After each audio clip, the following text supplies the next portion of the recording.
بيتزا خضار على طريقتي. تبجي ظرف خميرة معجنات، شوية شكر، مي دافي، نغطيها ونعوفها 10 دقائق على صفحة، كوبين ونص طحين، رشة ملح، شوية زيت زيتون. نخبط المواد. هسه نجيب الخميرة مالتنا ونضيفها. للعجن راح استخدم حليب وأعجن. هسه ادهن يدي زيت زيتون ولم العجينة. نغطي العجينة ونخليها ترتاح لمدة نص ساعة. بصل، طماطم مبروشة، شوية معجون طماطم، عصير ليمون فريش، رشة ملح، فلفل أسود.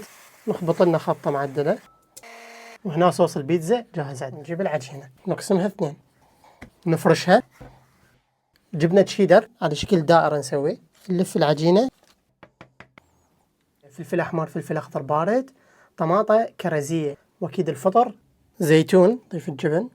ندهن الأطراف زيت على درجة حرارة 150. خليها بالفرن هيك بالنص. وهنا البيتزا مالتنا جاهزة. بسم الله.